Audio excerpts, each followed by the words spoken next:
या बातमीचे प्रायोजक आहेत रिदान ज्वेलर्स। आमच्याकडे 24 कॅरेट, 22 कॅरेट, 20 कॅरेट आणि 18 कॅरेटचे सोन्याचे हॉलमार्कचे दागिने मिळतील। HUID नंबर प्रमाणित दागिन्यांसाठी GST बिल घेणे अनिवार्य। 100% रिसेल गॅरंटी। इतकेच नव्हे तर प्रत्येक 10 ग्रॅम सोने खरेदीवर 10 ग्रॅम चांदीचे नाणे 20 जुलै 2024 पर्यंत अगदी मोफत। ग्राहकांसाठी विशेष रिदान गोल्ड योजना।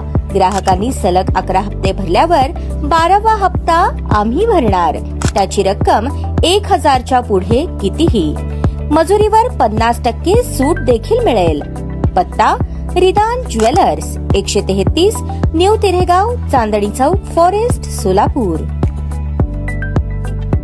विधानसभा निवडणुकीच्या तोंडावर दक्षिण सोलापूर विधानसभा मतदारसंघात अनेक घडामोडी घडत आहेत। दक्षिणमध्ये काँग्रेसकडून इच्छुकांची संख्या सर्वाधिक असून आता भारतीय जनता पार्टीकडून इच्छुकांची संख्या वाढत आहे। यामध्ये सोमनाथ वैद्य यांच्या नावाचीही भर पडली आहे। काही दिवसांपूर्वी सोमनाथ वैद्य यांना भारतीय जनता पार्टीच्या माजी 6 ते 7 नगरसेवकांनी पाठिंबा पत्र देऊन त्यांना दक्षिणमधून उमेदवारी द्यावी अशी मागणी केली होती। त्या पत्रानंतर भारतीय जनता पार्टीच्या त्या नगरसेवकांना पक्षाने कारणे दाखवा नोटीस बजावली। आता सोमनाथ वैद्य थेट भाजपचे प्रदेशाध्यक्ष चंद्रशेखर बावनकुळे यांच्याकडे पोहोचले आहेत। त्या ठिकाणी ते भारतीय जनता पार्टीचे सक्रिय सदस्य झाले आहेत। तसेच त्यांनी दक्षिण सोलापूर विधानसभा मतदारसंघातून भारतीय जनता पार्टीकडून विधानसभेची उमेदवारी द्यावी अशी मागणी केली आहे। मागील 2 महिन्यांपासून सोमनाथ वैद्य यांनी दक्षिण विधानसभा मतदारसंघात विविध सामाजिक उपक्रम राबवून आपल्या नावाची चर्चा घडवून आणली आहे। त्यामुळे आता दक्षिणमध्ये प्रत्येकाच्या तोंडून सोमनाथ वैद्य हे नाव निघत असल्याने त्यांनी विधानसभा निवडणूक लढवली तर निश्चितच त्यांना फायदा होईल अशी चर्चा आहे।